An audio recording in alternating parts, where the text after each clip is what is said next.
Do you want to confidently follow longer, more complex English narratives? You're just a story away from making real progress. Hello, and welcome to In English with Lisa. You're watching the listening practice series. All the stories you'll hear are written and narrated by me personally, not by a computer or AI voice, allowing you to hear natural flow and intonation.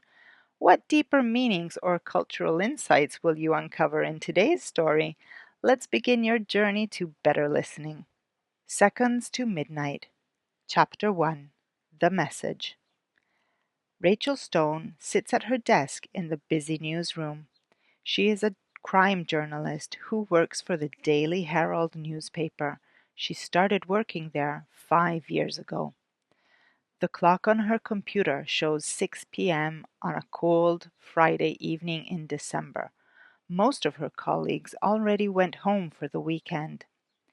Rachel is finishing her article about a bank robbery when her phone buzzes. She looks at the screen and sees a text message from an unknown number. The message makes her heart beat faster. There will be a bomb at Central Station at midnight.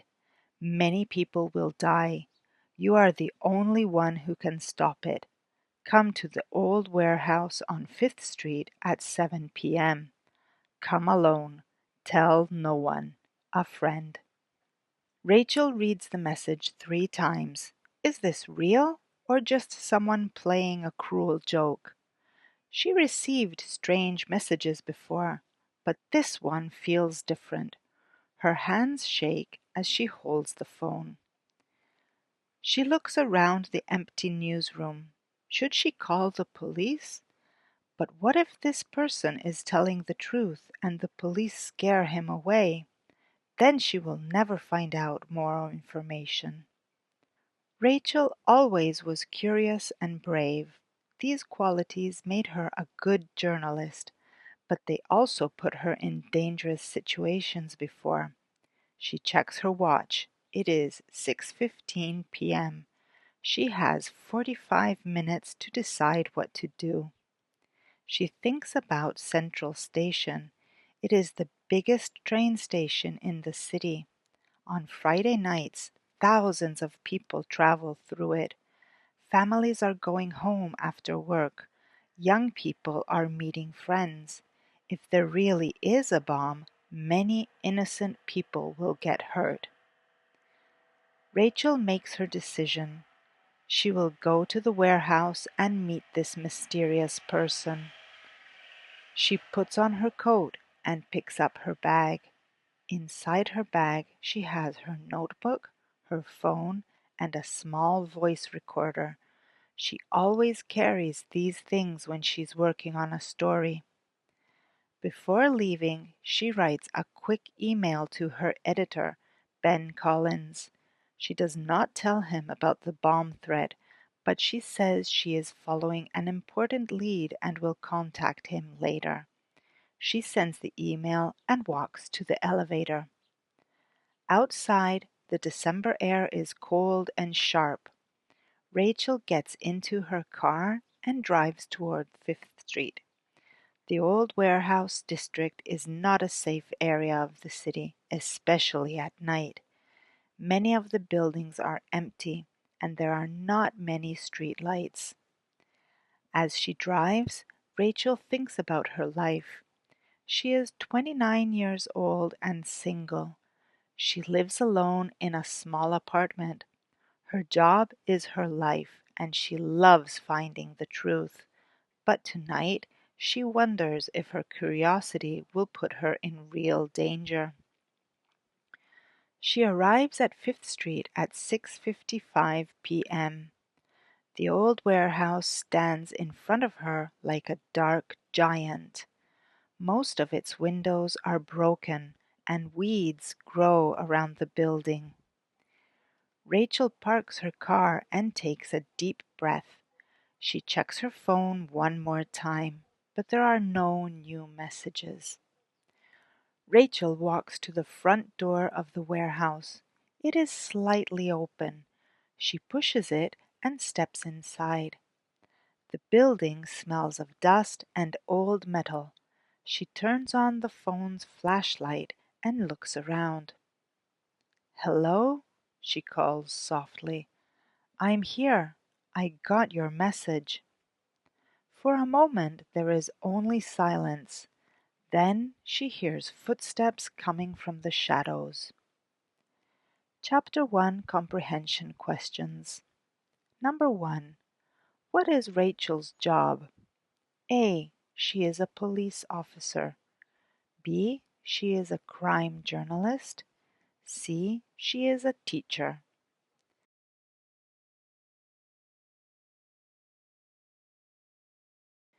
The correct answer is B.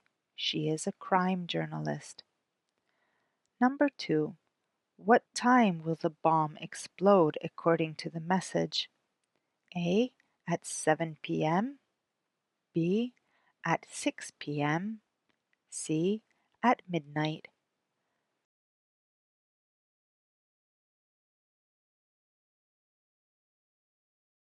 The correct answer is C. At midnight. Number 3. Why doesn't Rachel call the police immediately?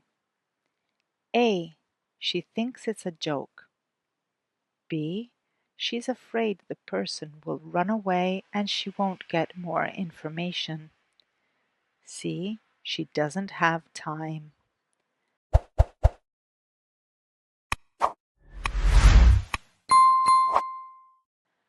The correct answer is B. She's afraid the person will run away and she won't get more information. Chapter 2. The Informant. A man steps out of the shadows. He is about 40 years old, with short gray hair and tired eyes. He wears a dark jacket and jeans. Rachel notices that his hands are shaking. "Thank you for coming," he says quietly. "My name is Nick Romano. I used to work for a security company." "Why did you contact me?" Rachel asks. She keeps her distance from him, ready to run if necessary. Nick looks around nervously. "Because you wrote that article last month about the corruption in the mayor's office. You tell the truth, even when it's dangerous. I need someone like you." Rachel remembers the article. She has received threats because of it, but she has continued her investigation. "Tell me about the bomb," she says. Nick takes a deep breath. "I worked for Phoenix Security for 3 years. We provide security services for big events and buildings, but some people in the company are not honest. They planned something terrible." "What kind of plan?" Rachel asks. She secretly starts her voice recorder. "They want to create chaos in the city," Nick explains. "They planted a bomb at Central Station. When it explodes, they will offer their security services to the government. They will make millions of dollars from people's fear." Rachel feels sick. "How do you know all this?" "I was part of the team that planned it," Nick admits. "But I have changed my mind. I have a daughter. She takes the train from Central Station every Friday night to visit her grandmother. I cannot let this happen." Rachel studies Nick's face. He looks genuinely scared and sorry. But can she trust him?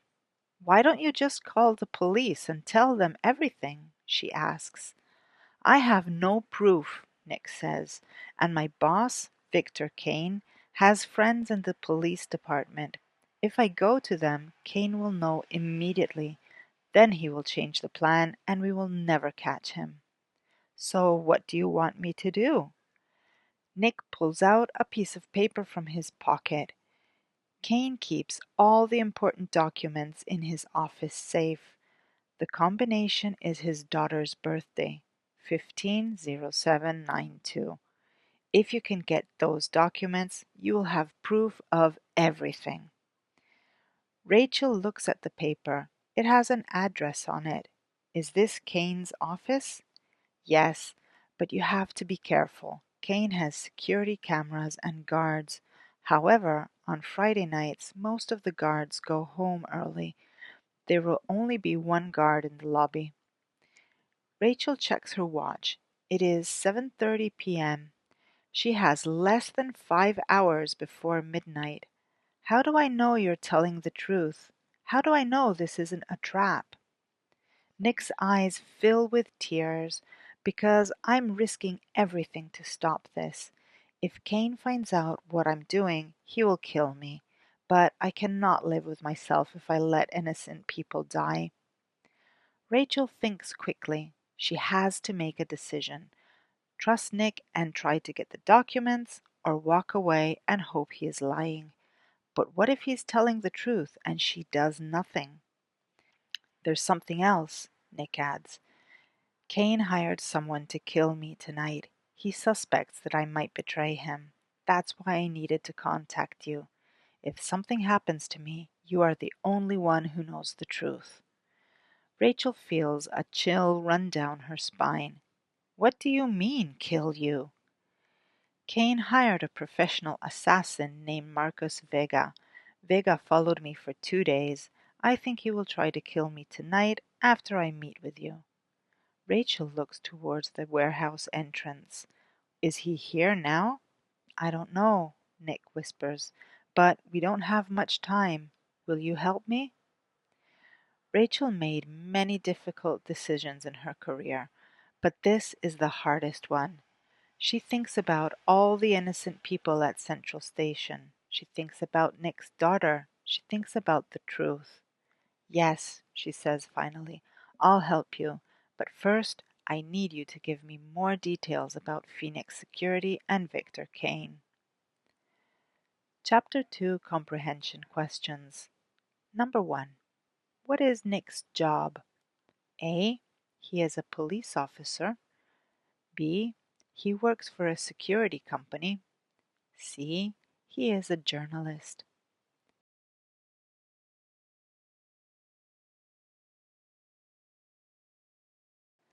The correct answer is B. He works for a security company. Number 2. Why does Nick want to stop the bomb attack? A. He wants to be famous. B. He is afraid of going to prison. C. His daughter uses Central Station and he doesn't want innocent people to die.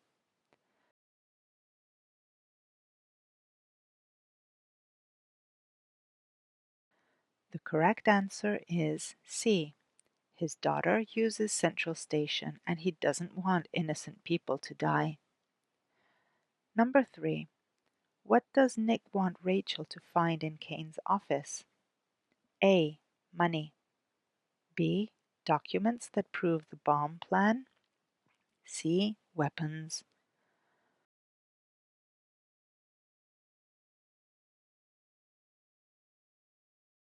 The correct answer is B.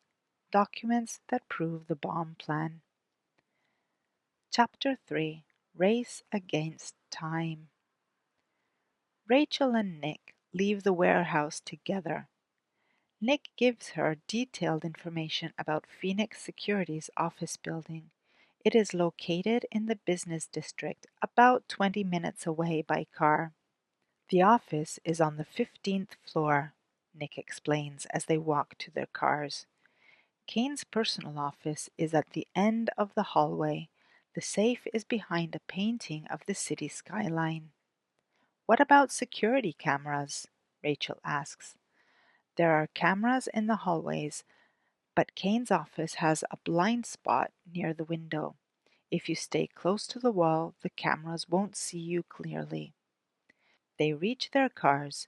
Nick looks around nervously. I will drive to the police station now and wait there. It is the safest place for me. When you get the documents, call me immediately. Then we will go to the police together. Rachel nods. What if I can't find the documents? What if the safe won't open? Then we will have to trust that the police will believe our story without proof, Nick says. But Kane is very clever. Without evidence, he will deny everything. They shake hands. Be careful, Rachel, if Kane's people see you. I know, Rachel interrupts. I'll be fine. Rachel drives toward the business district. The streets are busy with Friday night traffic. She checks her watch. 8:45 p.m. She has about 3 hours before midnight. As she drives, Rachel calls her editor, Ben. Ben, I need you to do something for me. Can you research a company called Phoenix Security, especially their owner, Victor Kane? Rachel, where are you? What's going on? Ben asks, concerned. I can't explain everything now, but I'm working on a big story. Just trust me and do the research. I'll call you in 2 hours. Rachel arrives at the Phoenix Security Building. It is a modern glass tower with 25 floors. She parks across the street and observes the building for 10 minutes. She sees the security guard in the lobby, just as Nick has described. Rachel visited many buildings for her work, so she knows how to act confident. She walks into the lobby with her notebook and press badge visible. Good evening, she says to the guard with a smile. I'm Rachel Stone from the Daily Herald. I have an appointment with Mr. Kane for an interview. The guard looks confused. I don't have any appointments scheduled for tonight. Rachel looks at her phone dramatically. Oh no, he said 9:30 p.m. Maybe he forgot to tell you. She shows the guard her press badge. I've driven across town for this interview. Could you please call his office? The guard picks up his phone and dials Kane's office. There is no answer, of course, because Kane is not there. He's not answering, the guard says. Could I go up and wait for him? Maybe he's in a meeting and will be back soon, Rachel suggests. I really need this interview for tomorrow's newspaper. The guard hesitates. Rachel can see that he wants to be helpful, but also wants to follow the rules. Please, Rachel adds, it will only take a few minutes. I'll wait right outside his office. Finally, the guard agrees. He gives her a visitor's badge and tells her that Kane's office is on the 15th floor. Rachel takes the elevator to the 15th floor.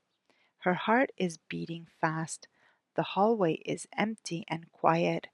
She finds Kane's office at the end of the corridor. The door is locked, but Rachel learned how to pick simple locks during her journalism career. After 2 minutes, she opens the door and steps into Kane's office. It is a large room with expensive furniture and a beautiful view of the city. Rachel finds the painting of the city skyline that Nick mentioned. She moves to the painting carefully and sees the safe behind it. She enters the combination that Nick gave her, 150792. The safe opens with a soft click. Inside, Rachel finds several folders with documents. She quickly photographs each page with her phone. The documents show the bomb plan in detail, including maps of the central station and a timeline for the attack. One document makes Rachel's blood turn cold. It shows that the bomb is not set to explode at midnight. It is set to explode at 11:30 p.m. in less than 2 hours. Rachel quickly puts everything back and closes the safe. As she moves toward the door, she hears voices in the hallway. Someone is coming. She looks around the office desperately. There is nowhere to hide except behind Kane's large desk. She crawls behind it just as the office door opens. I told you the documents are in the safe, a man's voice says. Rachel recognizes it immediately. It's Nick. Another voice responds, Good work, Nick. Mr. Kane will be very pleased. Rachel's heart stops. Nick has betrayed her. This has been a trap from the beginning. Is the journalist here? Nick asks. She should be. The guard said she came up to wait for Kane, the other man replies. Rachel realizes she has to escape immediately. She crawls toward the window, staying in the camera's blind spot that Nick has told her about. But now she wonders, was that information part of the trap too? She stands up slowly and looks out the window. There is a fire escape ladder just outside. Without thinking about the danger, Rachel opens the window and climbs out onto the fire escape. As she climbs down, she can hear Nick and the other man searching the office above her. She has to get to Central Station and warn everyone about the bomb, but first she needs to call the police. Rachel reaches the ground and runs to her car. As she drives towards Central Station, she calls 911. "There's a bomb at Central Station," she tells the operator. "It will explode at 11:30 p.m." "Ma'am, can you please calm down and give me your location?" the operator asks. Rachel quickly explains everything while driving as fast as she can. She sends the photographs of the documents to the police and to her editor, Ben. She arrives at Central Station at 11 p.m. The station is full of people, just as she has expected. Rachel runs to the information desk and demands to speak to the station manager. "You have to evacuate everyone immediately," she tells him. "There's a bomb." At first, the manager doesn't believe her, but when Rachel shows him the photographs and explains that she has already contacted the police, he realizes the danger is real. The station manager activates the emergency evacuation procedure. Announcements tell everyone to leave the building immediately.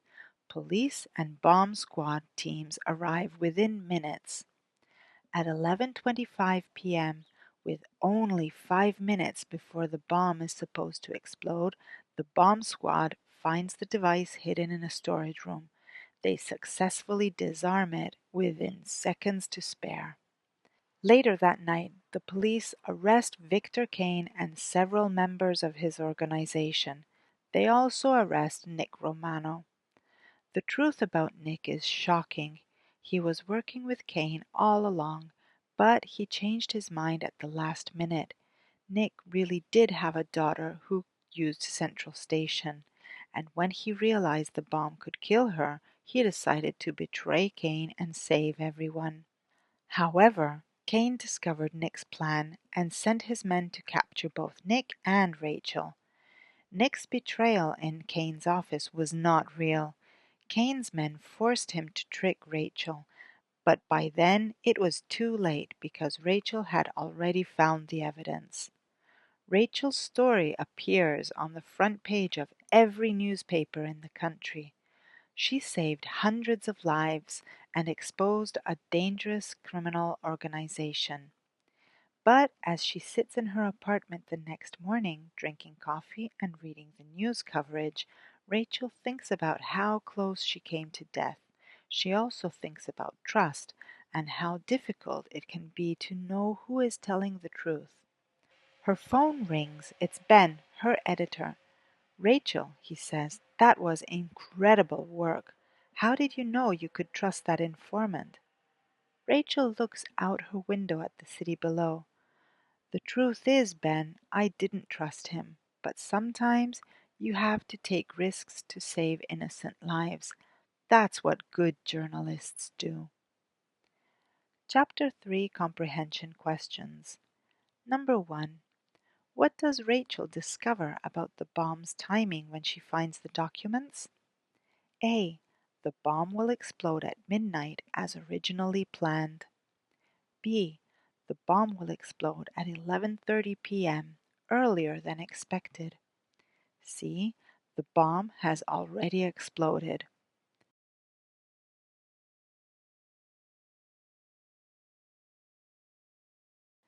The correct answer is B. The bomb will explode at 11:30 p.m., earlier than expected. Number 2. How does Rachel realize that Nick has betrayed her? A. She sees him talking to Kane's men in the office. B. He calls her and tells her. C. The police tell her.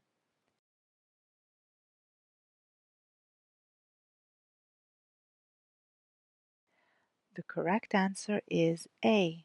She sees him talking to Kane's men in the office. Number 3. How does Rachel escape from Kane's office? A. She runs through the front door. B. She hides until everyone leaves. C. She climbs out the window onto the fire escape.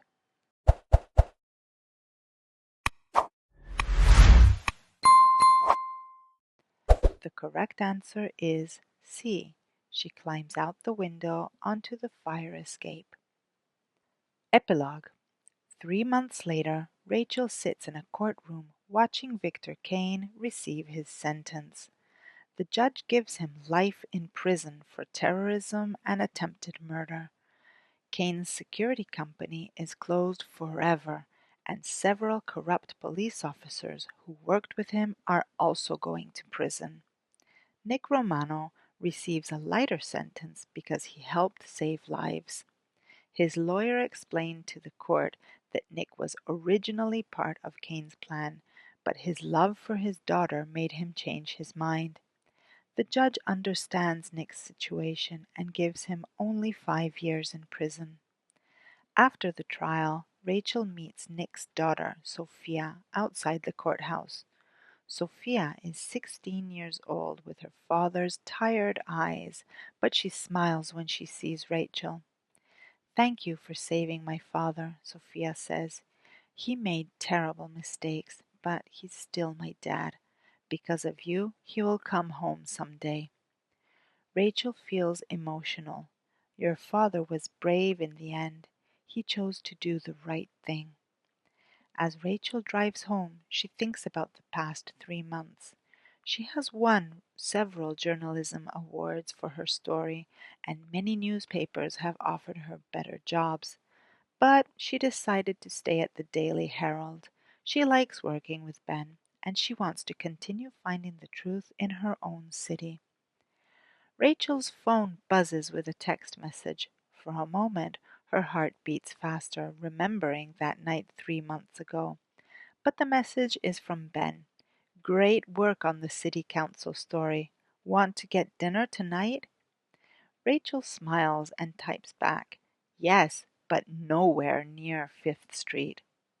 Some experiences change you forever, and Rachel knows she will always remember those seconds to midnight when everything could have gone wrong. But she also knows that sometimes taking risks to help others is exactly what the world needs. The end.